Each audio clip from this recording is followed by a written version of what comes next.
Bienvenidos nuevamente a este espacio de anatomía. Vamos el día de hoy a hablar un poquito sobre lo que es la anatomía de los huesos de los miembros pélvicos. Ya anteriormente había hecho un video utilizando una aplicación, pero esta vez vamos a utilizar algunos esquemas de lo que es el Nieder, de lo que es el Moore y también de lo que es el Gray para detallarlo un poquito más lento y de una forma pues más precisa. Soy el doctor Miguel Ángel Estrada. Recuerda que si te gusta este video te puedes suscribir al canal de YouTube Anatomic o me puedes seguir a través de Twitter por la cuenta de @anatomiatips. Antes que nada, para poder identificar dónde se encuentran los huesos de la extremidad inferior, es importante conocer las regiones de la extremidad inferior. Vamos a tener en lo que es la parte superior la región glútea, que va a abarcar en la parte anterior desde lo que es el ligamento inguinal y posteriormente a nivel de lo que son las crestas ilíacas en la parte superior. Medialmente se dividen las dos regiones por la línea interglútea e inferiormente por lo que es el surco glúteo. Y este va a contener lo que es el área de la nalga y también aquí se va a encontrar la articulación coxofemoral, que es la articulación de la cadera. Voy a tener la región del muslo, que lo vamos a dividir en una región anterior, una región medial y una región posterior, aunque ya como veremos después en el video de inervación, es anterior, posterior, lateral y medial.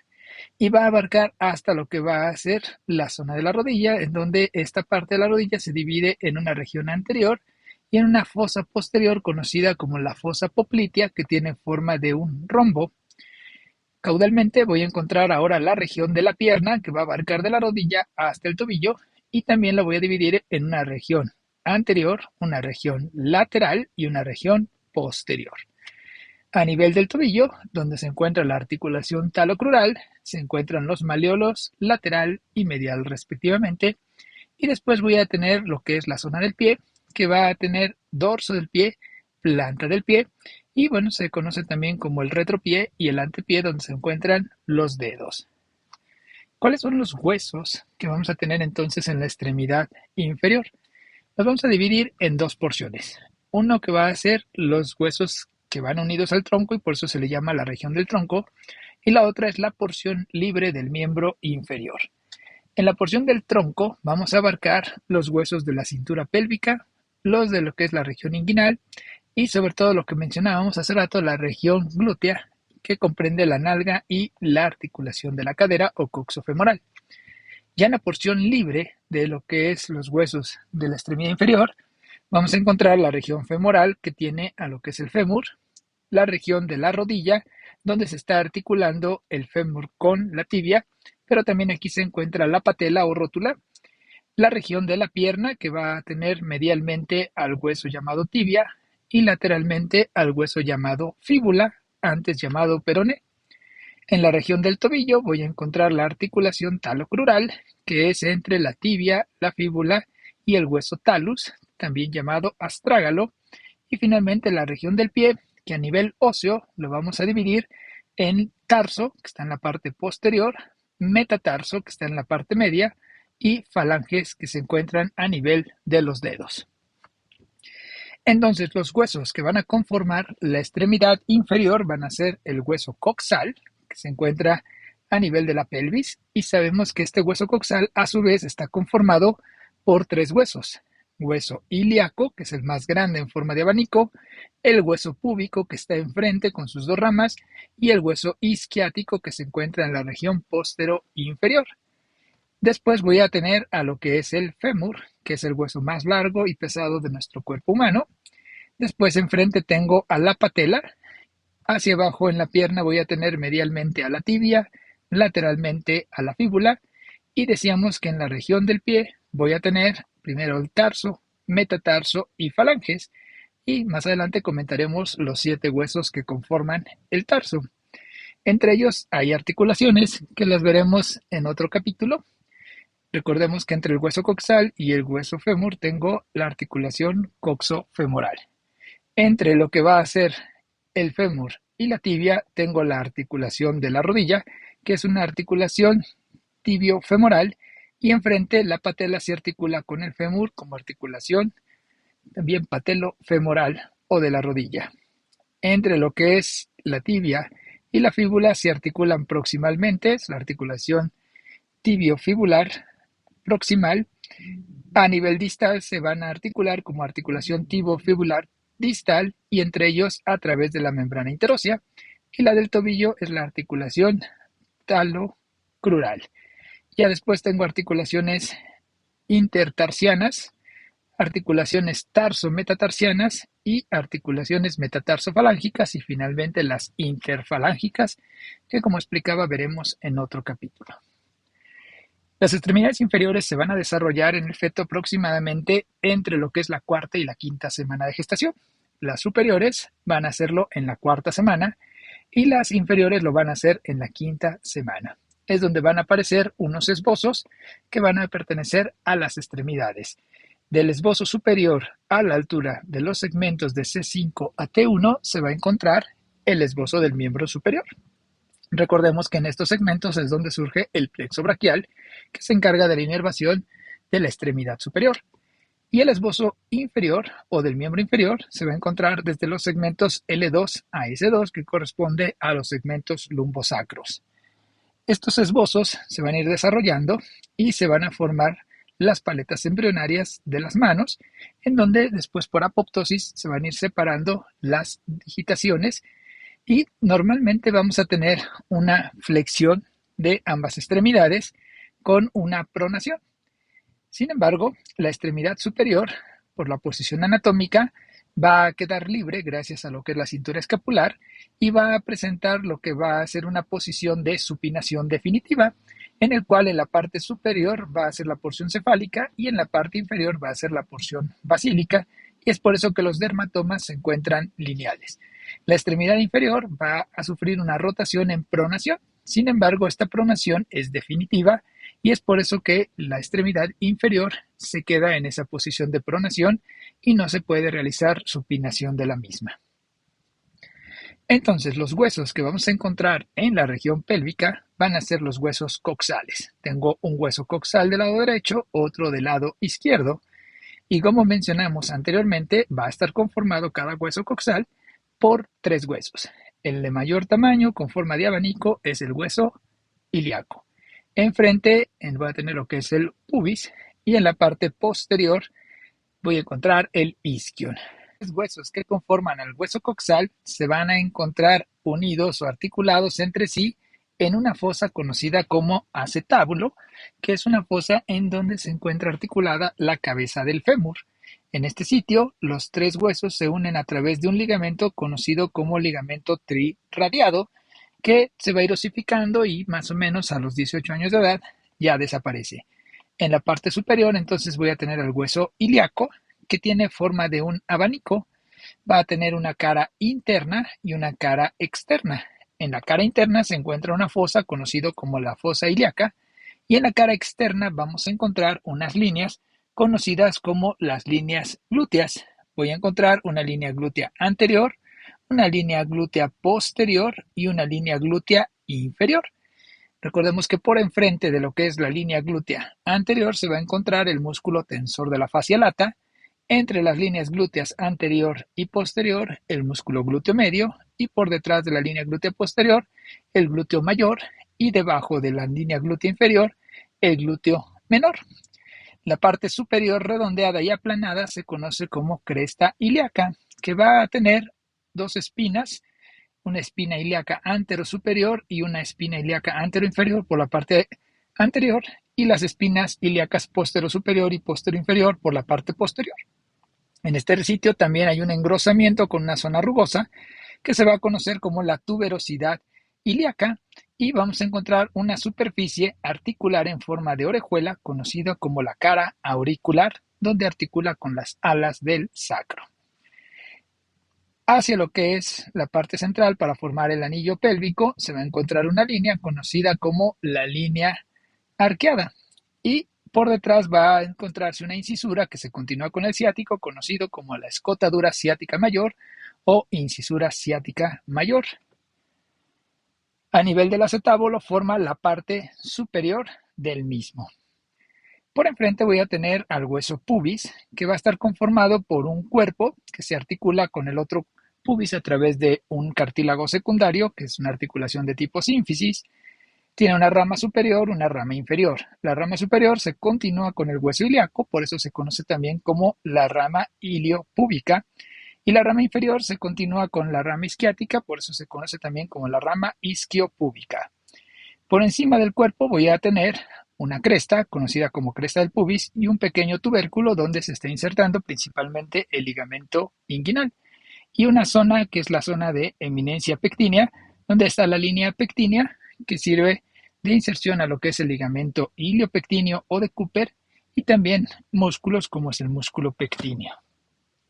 Va a formar parte de este foramen conocido como foramen obturado, y entre lo que son los dos huesos ilíacos huesos púbicos, van a estar formando un arco conocido como el arco del pubis. El isquion se va a encontrar en la parte posterior, va a tener un cuerpo, va a tener una rama. En la parte del cuerpo se encuentra la región posterolateral de lo que es el acetábulo. Hacia atrás voy a tener la espina isquiática, por donde termina la escotadura ciática mayor y va a formar una escotadura ciática menor. Después la rama isquiática va a tener una zona rugosa conocida como la tuberosidad isquiática, y decíamos que se fusiona con la rama del pubis para formar la rama isquiopúbica y formar parte de los límites del foramen obturado. Aquí tenemos entonces lo que es esta fosa conocida como acetábulo. El acetábulo va a ser una fosa semirredondeada que va a tener una abertura inferior conocida como la muesca o incisura acetabular, donde se encuentra el ligamento transverso del acetábulo. Este borde va también a tener un rodete, que es el rodete acetabular, y en la zona profunda del acetábulo, de hecho acetábulo significa fosa, se encuentra una superficie articular en forma de semiluna, y en el centro la fosa acetabular, con un pequeño orificio para el paso de vasitos obturatrices que van hacia lo que es la cabeza del fémur y hacia lo que es la articulación coxofemoral. En este sitio voy a encontrar la tuberosidad isquiática, que decíamos pertenece a lo que es el hueso isquiático y es una zona de alta presión y alto peso que sostiene nuestro cuerpo cuando nos encontramos sentados. ¿Qué músculos se van a originar aquí en la pelvis? Bueno, en lo que es la fosa ilíaca, vamos a originar al músculo ilíaco. Arriba no están mencionados, pero bueno, aquí vienen lo que son los músculos anterolaterales del abdomen, lo que es oblicuo externo, oblicuo interno y transverso. A nivel de la espina ilíaca anterosuperior, además del ligamento inguinal, se encuentra el músculo sartorio, que se va a dirigir hacia lo que es el cóndilo medial de la tibia. A nivel de lo que es la espina ilíaca anteroinferior y borde superior del acetábulo, se encuentra el músculo recto femoral, que pertenece al cuádriceps en dirección hacia lo que es la patela. A nivel de lo que es la región pectínea, voy a encontrar al músculo pectíneo, que va a ir hacia lo que es también la línea pectínea del fémur. A nivel de lo que es el agujero obturado, por la parte externa se va a encontrar el obturador externo y por la parte interna el obturador interno. A nivel de lo que es el pubis, de arriba hacia abajo se van a estar originando los músculos aductores, primero el largo, después el corto y después el mayor. Así con esa mnemotecnia, la coma, largo, corto y mayor. Y poquito hacia lo que es el arco del pubis, el músculo grácil o recto interno y posteriormente el músculo cuadrado femoral. Aquí también tenemos la silueta del pectíneo, del piriforme, que sabemos que es un músculo que se va a dirigir hacia el trocánter mayor. Aquí tenemos ahora por la región externa. Aquí tengo la silueta donde se está insertando, o más bien originando, lo que es el músculo glúteo mayor, que viene, decíamos, desde la cresta ilíaca, por detrás de lo que es la línea posterior, línea glútea posterior, a nivel de lo que es el sacro y el ligamento sacrotuberoso. Entre las líneas glúteas posterior y anterior, aquí tengo al músculo glúteo medio, y por debajo de la línea glútea inferior al músculo glúteo menor. Cerca de la cresta ilíaca, por enfrente de la línea glútea anterior, encuentro al músculo tensor de la fascia lata. En la espina ilíaca, ya habíamos mencionado, al sartorio. En la espina ilíaca anterior inferior y el borde superior del acetábulo, al recto femoral del cuádriceps. Y por detrás también voy a tener aquí el origen de los gemelos superior e inferior que se dirigen al trocánter, Voy a tener aquí también el músculo cuadrado femoral desde lo que es la rama isquiática y porción de lo que es la tuberosidad isquiática. Y voy a tener aquí a los músculos isquiotibiales, que van a ser semitendinoso y semimembranoso, y también este musculito bíceps que se va a dirigir hacia lo que es el fémur y hacia lo que es el peroné o fíbula. ¿Qué características va a tener el fémur? Bueno, el fémur es el hueso más largo que tenemos en el cuerpo humano, también el más pesado. Ya dijimos que se encuentra desde la articulación de la cadera hasta la articulación de la rodilla, y a nivel de lo que es el muslo, va a ser un hueso largo, por lo tanto tiene forma tubular, caracterizado por la presencia de epífisis proximal, diáfisis y epífisis distal. Va a tener una cabeza, un cuello, un cuerpo, y ya mencionábamos, en la epífisis distal va a tener lo que se llaman cóndilos, uno lateral y otro medial. La cabeza del fémur es una cabeza semiesférica, más o menos 2/3 de una esfera. Va a ser redondeada y lisa, pero tiene una pequeña depresión en su centro conocida como fóvea o fosita de la cabeza del fémur, donde se encuentra un ligamento llamado ligamento de la cabeza del fémur. Después se va a unir al cuerpo a través de un cuello que tiene forma trapezoidea, con una base más ancha, que va a tener entonces 4 paredes, una superior, una inferior, una lateral y una medial. La lateral viene siendo más posterior y la medial viene siendo más anterior. Voy a tener 2 salientes, una que se va a encontrar en la región superolateral, conocida como trocánter mayor, y una posteromedial, conocida como trocánter menor. Entre los dos se va a encontrar una línea que se conoce como la línea intertrocantérica, que está aquí en la parte anterior, y en la parte posterior se ensancha y forma la cresta intertrocantérica, y aquí se va a encontrar una pequeña fosa trocantérica. Hacia atrás voy a tener una rugosidad que se conoce como el tubérculo del músculo glúteo o tuberosidad glútea, y por enfrente voy a tener una superficie más aplanada y redondeada de lo que va a ser la diáfisis. En la parte posterior la diáfisis se va a caracterizar por tener una línea conocida como la línea áspera. ¿De dónde se forma esta línea áspera? Del ascenso de unas líneas conocidas como las líneas supracondilias. Estas líneas supracondilias, como su nombre lo dice, vienen de encima de lo que es el cóndilo y van a formar una línea con 2 labios, conocida como la línea áspera. El labio que queda medialmente simplemente es labio medial, y el que queda por fuera es labio lateral. El labio medial se va a dirigir hacia lo que es el trocánter menor y va a formar una línea conocida como la línea espiral o línea pectínea. Y el labio lateral se va a ir lateralmente hacia el trocánter mayor, donde va a formar, decíamos, una zona rugosa que se va a conocer como la tuberosidad glútea para el músculo glúteo mayor. En la parte distal voy a tener 2 cóndilos, un cóndilo medial y un cóndilo lateral, separados por una fosa que es la fosa intercondilia, y por enfrente con una cara articular para la patela, que sería la cara patelar o rotuliana. Por encima voy a tener unas elevaciones conocidas como epicóndilos, porque están encima de los cóndilos, y en el lado medial voy a encontrar otra elevación conocida como el tubérculo del aductor, ya que ahí se está insertando distalmente lo que es el músculo aductor mayor. La inclinación que debe tener entre lo que es la cabeza a través del cuerpo del cuello del fémur y el cuerpo del fémur va a ser aproximadamente de 126 grados.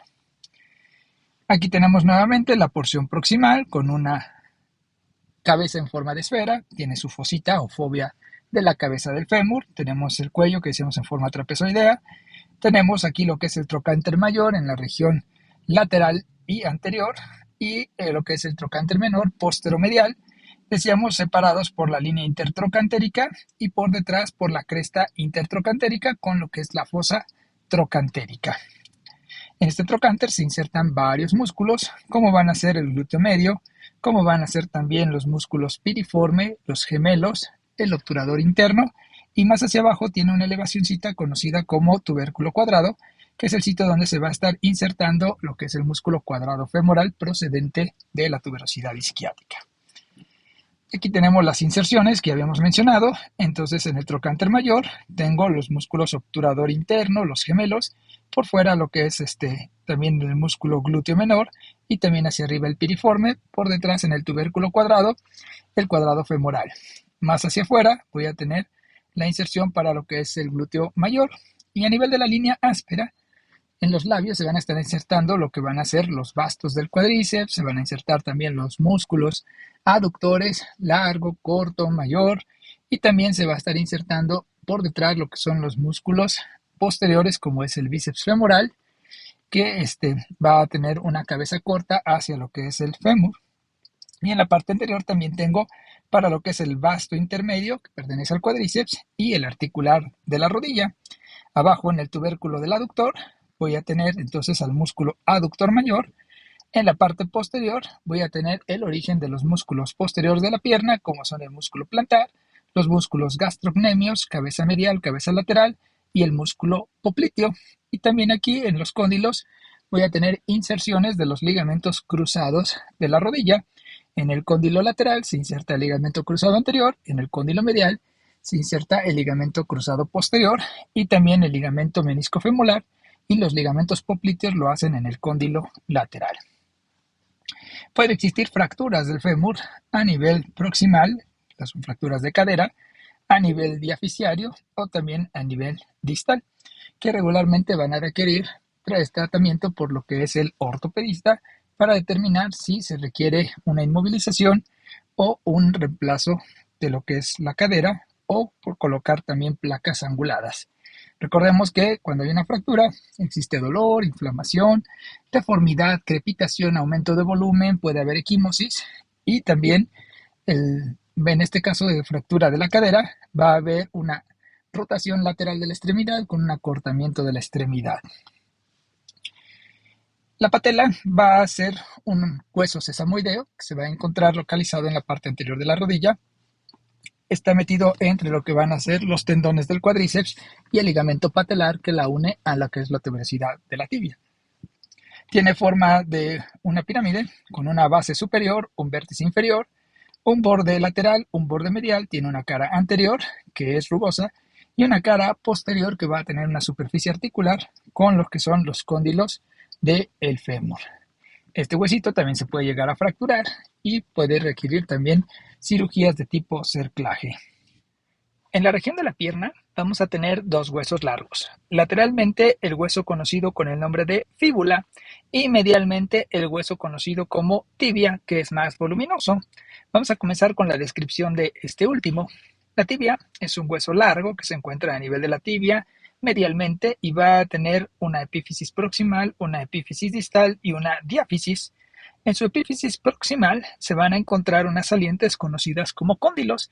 Tenemos un cóndilo lateral y un cóndilo medial que por arriba van a servir de articulación con los respectivos cóndilos del fémur.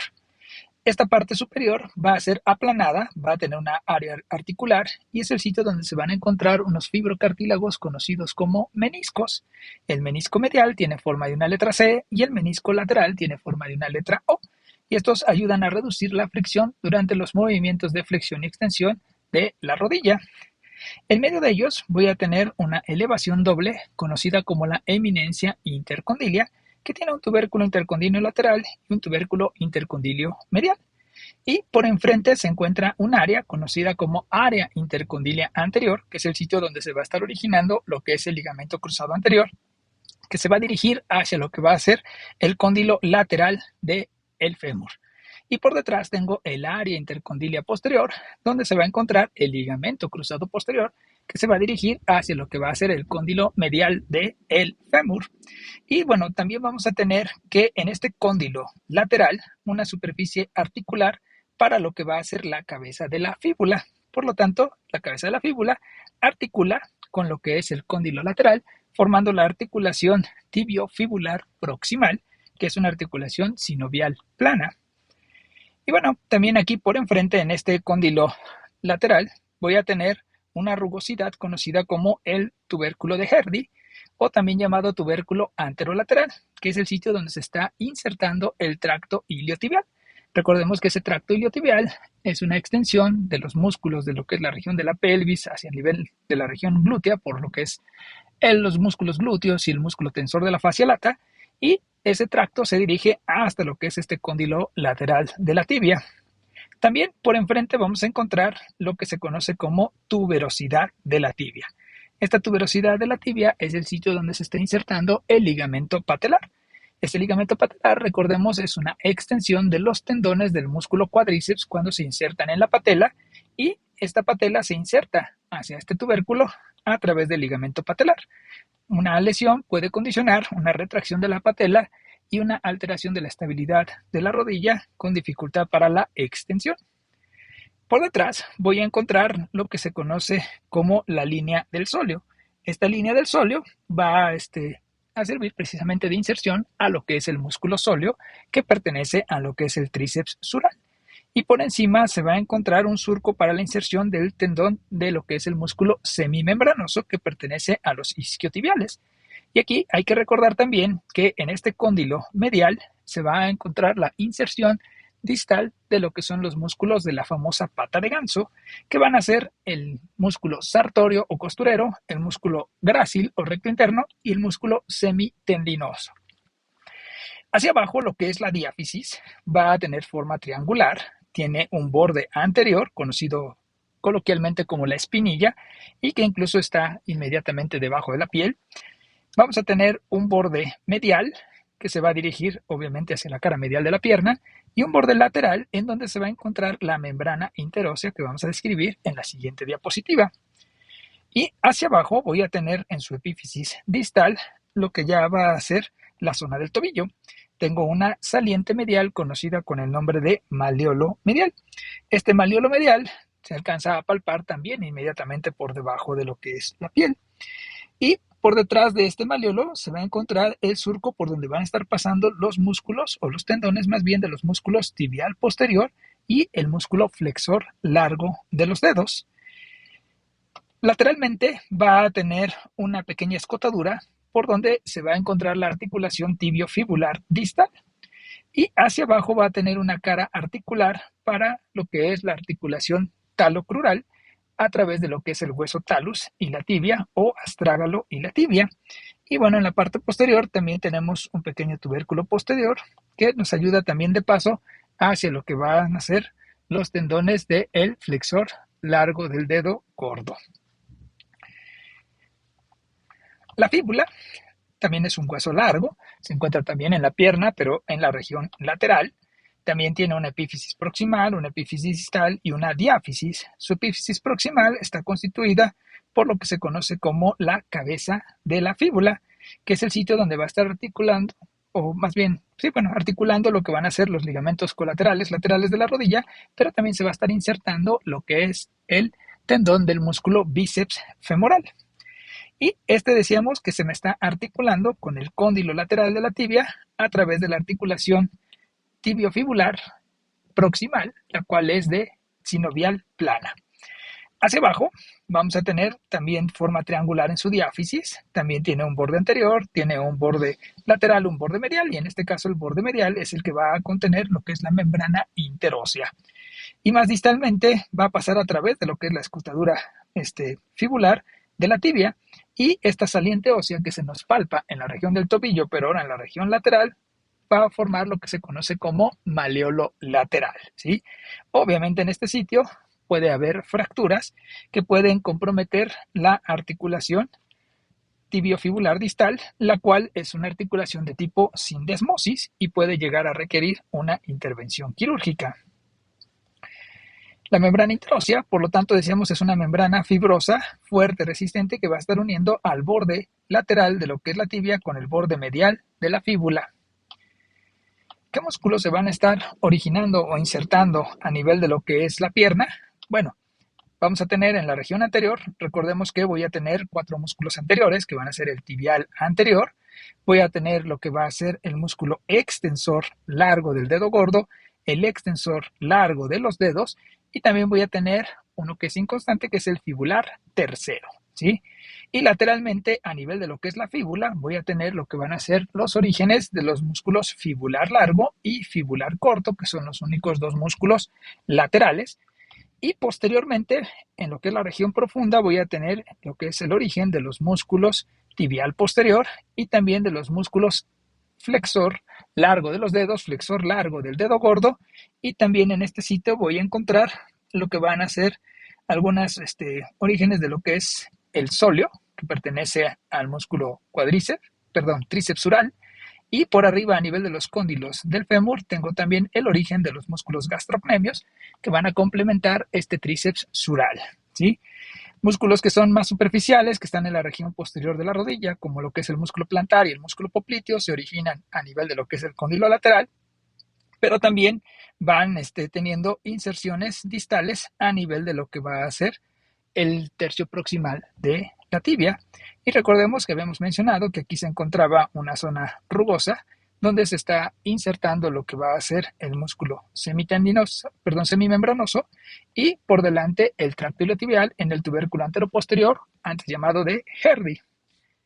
La región del pie la vamos a dividir en tres. Proximalmente la región conocida como tarso, en medio lo que es la porción conocida como metatarso, y distalmente lo que son las falanges a nivel de lo que son los dedos. El tarso va a estar compuesto o conformado por 7 huesos, la región del metatarso por 5 huesos, y las falanges van a ser 14 huesos, de los cuales van a tener 2 falanges a nivel del dedo gordo y el resto de los dedos van a tener 3 falanges. Eso quiere decir que el dedo gordo cuenta con una falange proximal y una distal, y el resto de los dedos con una falange proximal, una falange media y una falange distal, muy parecido a como lo vimos en la mano. Vamos a comenzar con la descripción de los huesos del tarso. Mencionamos que son 7 huesos en el tarso, que van a estar separados en una región posterior y en una región anterior por una línea conocida como lo que es la línea transversa del tarso, que va a estar conformando una articulación intertarsiana, media o transversa. El primer hueso que vamos a describir va a ser el hueso calcáneo.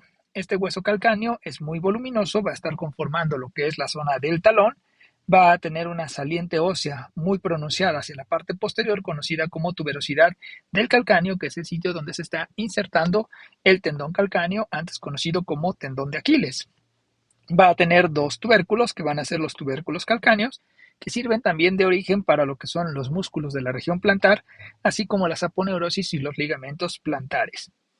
Por arriba va a estar articulando directamente con lo que es el talus o astrágalo, conformando la articulación subtalar, que va a condicionar movimientos para la eversión e inversión del pie.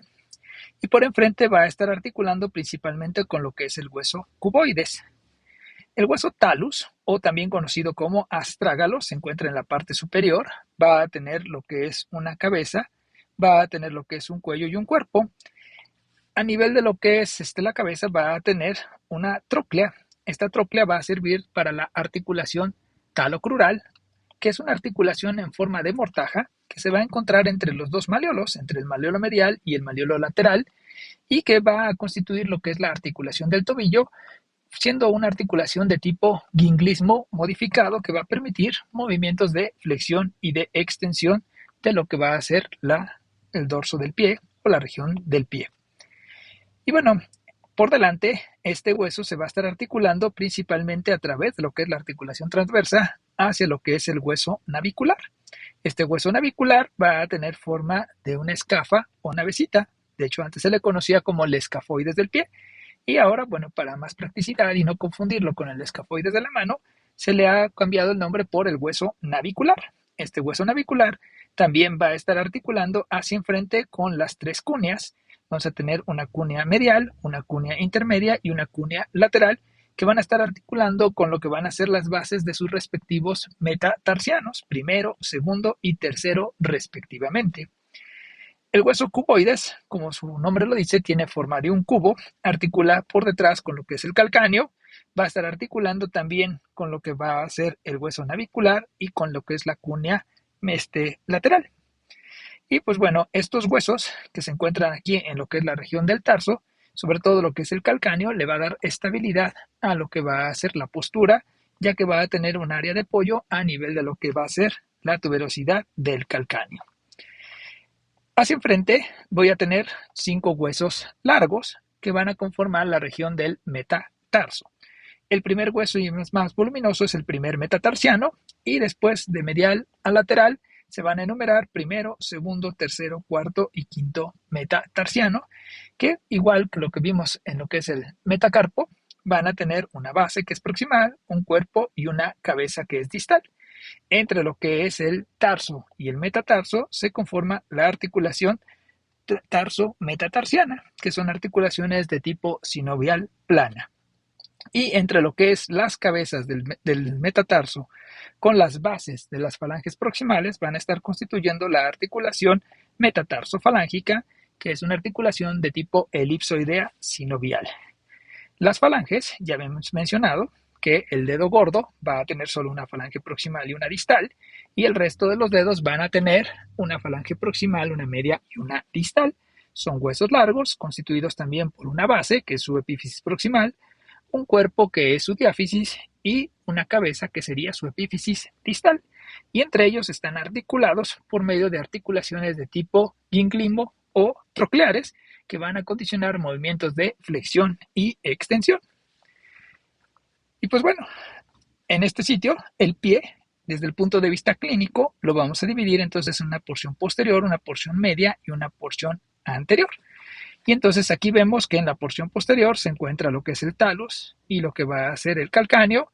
En la porción media, todavía correspondiente a lo que es la zona del tarso, voy a tener a lo que es el navicular, el cuboides y las cúneas, que en este caso solo se ve la segunda y tercera, que sería la intermedia y la lateral. En este caso aquí estamos viendo el primer cuneiforme en una vista ya medial y vamos a observar entonces que el pie va a tener un arco, ¿sí? De hecho, en realidad son 3 arcos, porque tenemos 2 arcos que van a correr en sentido longitudinal y solamente un arco que está en sentido transversal. Y esto es por la inserción que tienen tanto lo que son los ligamentos como los tendones de lo que es la región plantar. Pues esperemos que este tema les haya servido mucho y que pues puedan aprender. Si les gustó, pues bueno, denle like a la página, denle manita arriba, suscríbanse y nos vemos pronto con más videos. Muchísimas gracias. Síganme también en Twitter por Anatomía Tips y por TikTok. También ya estoy ahí como Dr. Miguel Ángel Estrada. Ahí estamos subiendo algunos TikToks. Muchísimas gracias por su atención. Nos vemos muy pronto.